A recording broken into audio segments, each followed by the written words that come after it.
whether they want to be perfect at playing the guitar or learn to be the best football player. It always takes hard work, determination, and the sacrifice of time, blood, sweat, and tears. No one is born with talent, but these people worked hard to become talented.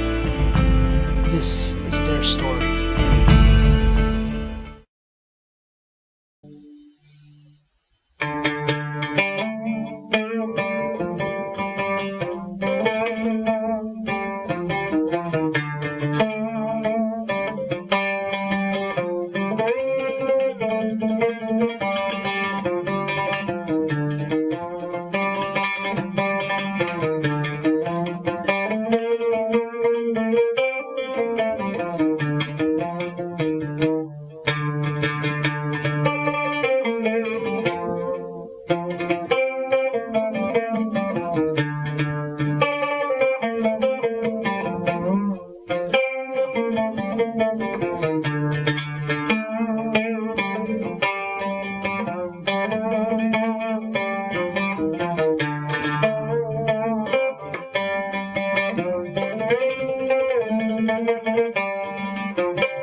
It was always interesting to me to see a musician holding his instrument and playing a couple of notes that made people feel sad, happy, or made him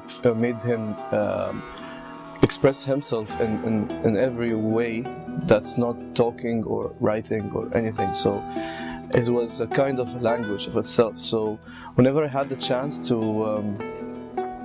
participate in the musical team of the school, I started off playing the piano. I started learning theories and started learning techniques and everything related to the musical framework of a musical band, playing the national anthem or playing a couple of religious kind of anthems and stuff like that. And by the time I grew up, they don't teach music in school anymore, so I had to just give up everything I had about that. Until I was 14 to 15 years old, maybe I decided that I have to buy my own instrument. So I looked around, I've seen musicians play all around, I've seen artists performing using guitars, using accordions, using xylophones, using every instrument out there. So I kind of had a thing for strings, guitars, violins, cellos, upright basses. So it kind of ticked me when I saw the guitar, when I held it the first time. So I went and I got myself the first guitar I owned, which was a 200 dirhams used guitar. It sounded awful, and I still have it to this very day. And then I started learning, reading books. I never had an instructor in this matter, so I just started reading, maybe watching videos of other people playing and starting to imitate what they do blindly. I didn't know what's the science behind all that until it hit me at around the age of 20, 19, something like that.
So I started reading more about the science the science behind music and different genres, and how they integrate different instruments and different lines into one composition, writing one piece.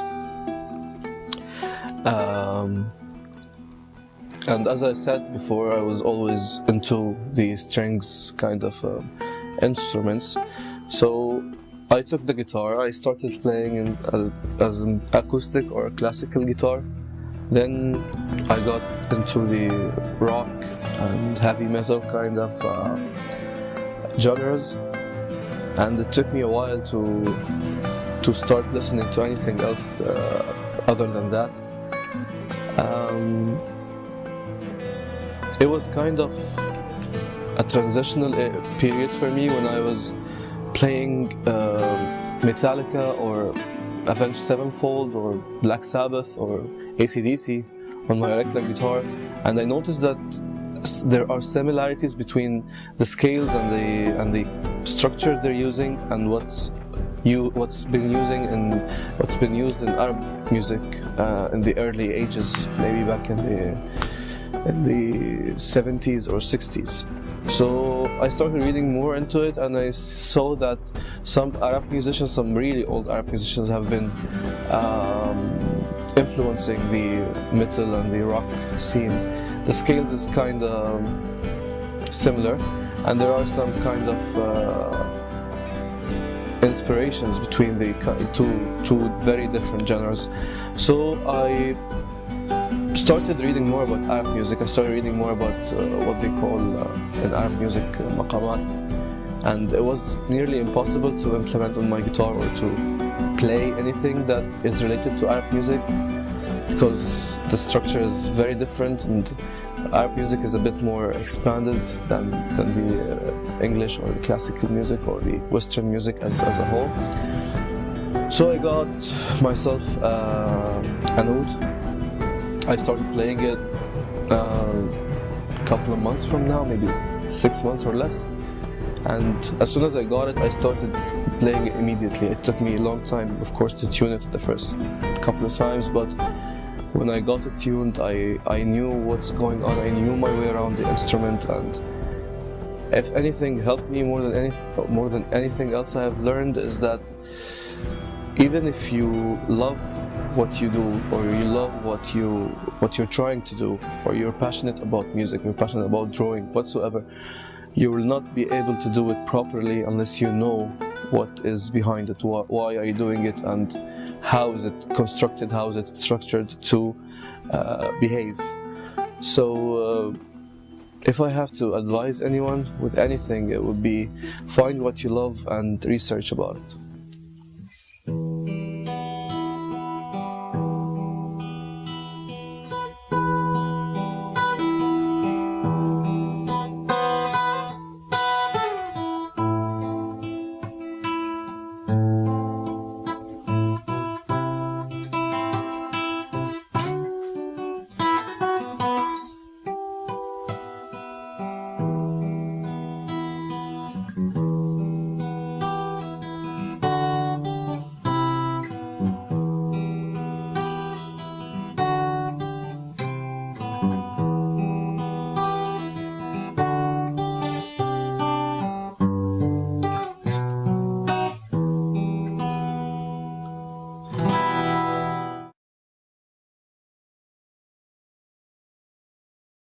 بدأت ألعب كورة وأنا عندي يمكن 14-13 سنة. كنت بلعب في فريق المدرسة. كانت المدرسة اسمها مدرسة ظفرة. كنت بلعب في الفريق لمدة 3 سنين من صف 10 لغاية صف 12، وحتى كنت كابتن على الفريق بتاعي لآخر سنة بس.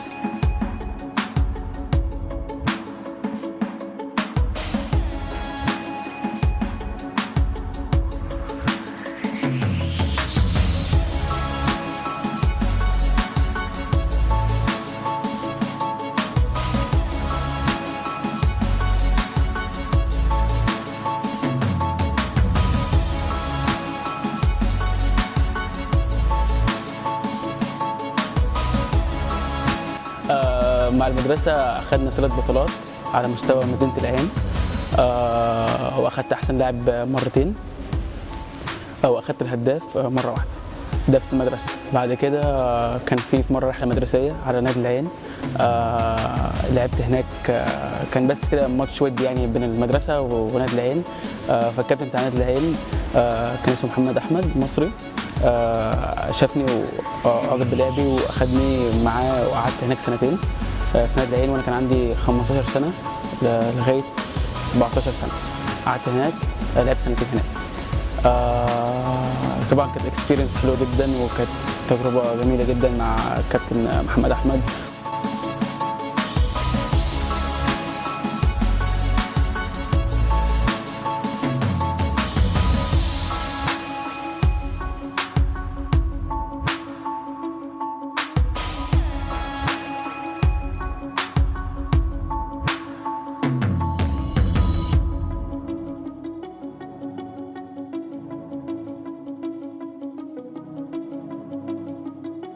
ودخلنا بطولات وكسبنا منهم بطولتين، واخدت احسن لاعب في بطوله نادي الكويتي، واخدت احسن لاعب في بطوله السكن الجامعي، واخدت احسن لاعب في كاس مدير الجامعه، واخدت مع فريق تاني برضو كاس، اللي هو كاس مدير الجامعه، اللي هو ده كاس عباره عن كليات، يعني كليه اداره فوزنا بيها.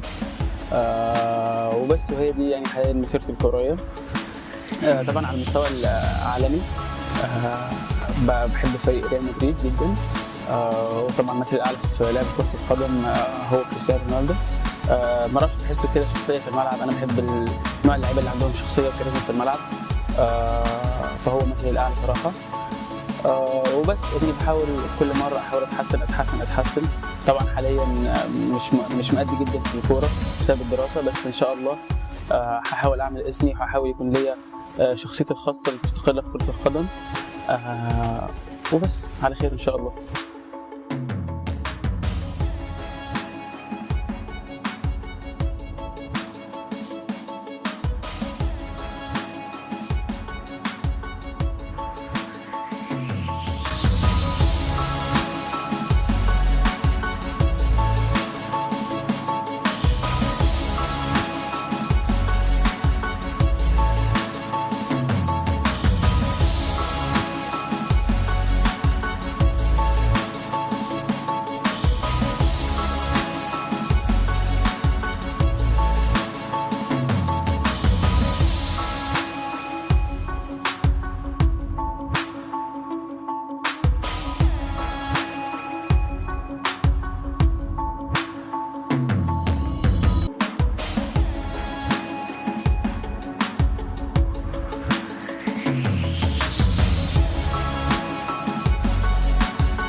Well, first of all, I'd like to start by kind of talking about the reason why I got into card tricks and doing this kind of these magic-related things. I began in, I think it was 2009 or 10, so quite a while ago, maybe 8 years ago. And the thing that really got me into it, the honest answer would be, is that I was just I just wanted to fit in with the people, and I needed a reason to be able to fit in with the people. And so before moving to the Czech Republic, where I stayed for about 4 years, I was in Saudi Arabia for 2. And before living in Saudi, I'd lived in Lebanon, and so it was a very, very big kind of change, difficult to adjust and assimilate to the life in Saudi. Take out a card, any card, look at it, memorize it. Show it to everybody and show it to the camera, please.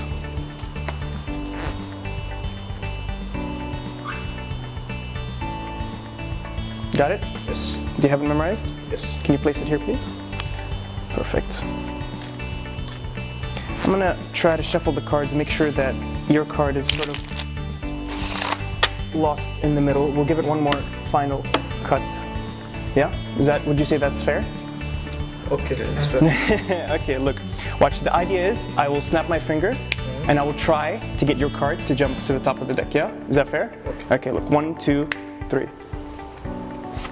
Was this it? No. Not the 3 of diamonds, are you sure? Okay, watch carefully. This is the 3, yeah? Look, watch. I want you to pay attention to the 6, yeah? I'm gonna place the 6 on the table right here, okay? Look, watch. Flip the card over. There's the fact that I was left-handed, and so everybody that's doing this is a right-handed kind of individual, and so I had to readjust and relearn everything as if I was right-handed, and so it was extra difficult for me to get into. But I tried to develop and work and practice, and what I ended up doing 6 months into practicing, I started showing my siblings and my parents, and the unfortunate byproduct of that was that my parents completely didn't support this. They said that it's an utter waste of time and that I don't need to do this, and so that normally would have made me stop, but in that circumstance I was still trying my best, because ultimately in the back of my mind I had this fear that if I were to go to school and I would be the new kid, then I would get bullied all over again. And so I tried to, I hid it. I was practicing, but I would practice during the nighttime while everybody was asleep so that nobody would see me doing this. And I was so afraid that if I were to do this I would fail again, the same way I failed in front of my parents. So fast forward a year into my first school year in the Czech Republic, and I never showed it to anyone, but I was great at it, and I knew I was great because I would film myself doing it, and I would rewatch the videos, and it would look as good as the professionals doing it that I learned this from. Okay, look. I want you to watch the 3 very carefully, yes? Well, the 6 of hearts, yeah? Here we go. Whoa. Okay, we're gonna do one more, yeah? And I want you actually use this 7, yeah? Okay. Zephyr, can you hold on to this for a second? Here, perfect. Put this on up. Flip it over. There you go, perfect. We're gonna leave the 7 out like this. Okay. Is that fair? Okay. Push it all the way in. Can you help me out? Just push this in for me. Or,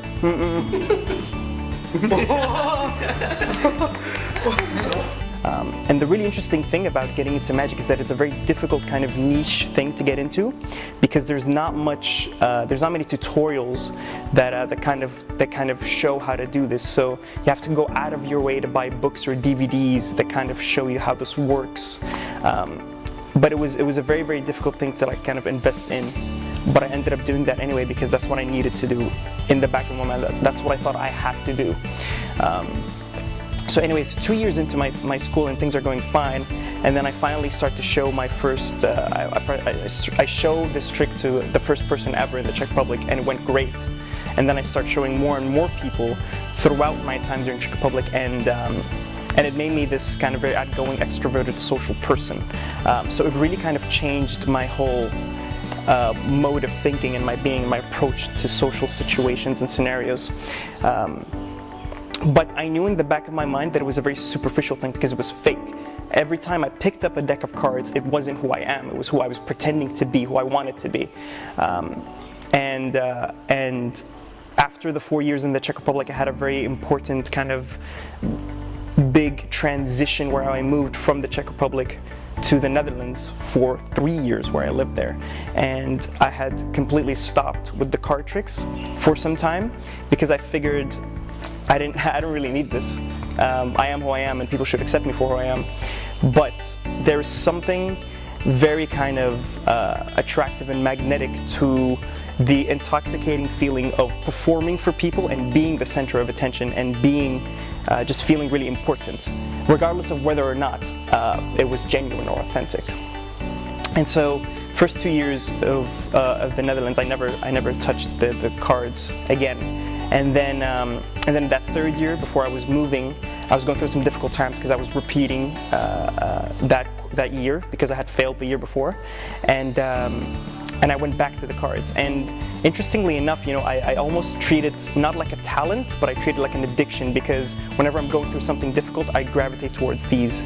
And I know it sounds really weird, but it's very comforting. It's like a coping mechanism whenever I go through something difficult. The problem is that it's distracting, and so when I start to do something, I go all in. I go 150%.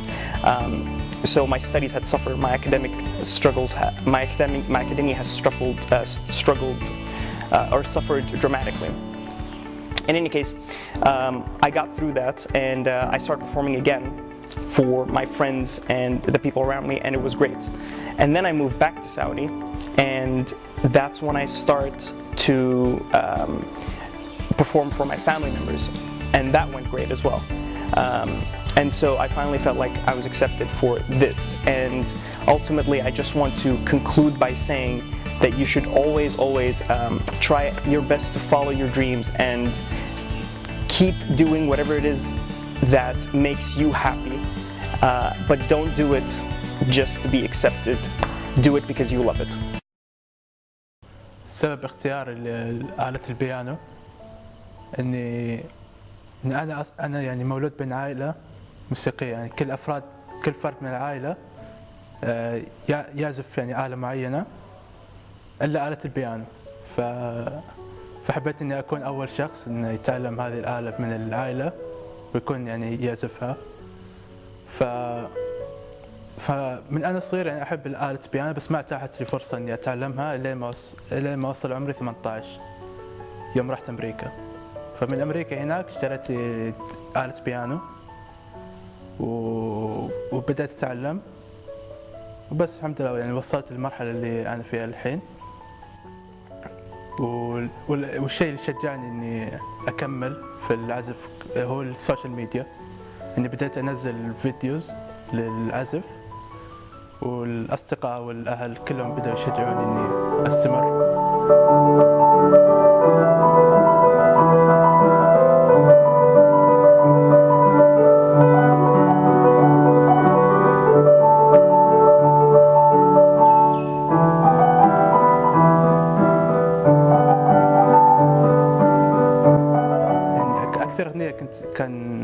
كان نفسي أتعلمها هي أغنية أو لكولد بلاي، فبدأت أتعلمها وتعلمتها بسرعة، فهذا الشيء شجعني إني أتعلم أغاني أصعب من كذا إني أعزفها. الحمد لله يعني صار يعني إذا في أغنية في بالي ودي أتعلمها صرت يعني أعزفها بسهولة، ما في صعوبة في الموضوع، بس يحتاج وقت، يحتاج صبر. بالنسبة للي يبغوا يتعلموا آلة البيانو، أهم شيء يعني هو دائما أي شخص يتعلم آلة موسيقية بشكل عام دائما يبدأ فترة قصيرة وزي اللي يستسلم، فأهم شيء إن الواحد ما يستسلم، يقعد يستمر مهما يعني طالت الفترة، في الأخير يعني بيتقن هالشيء. فإذا عندك شيء يعني تحبه اصبر عليه ولين ما توصل للمرحلة اللي أنت بيها، وبتوصل لها إن شاء الله.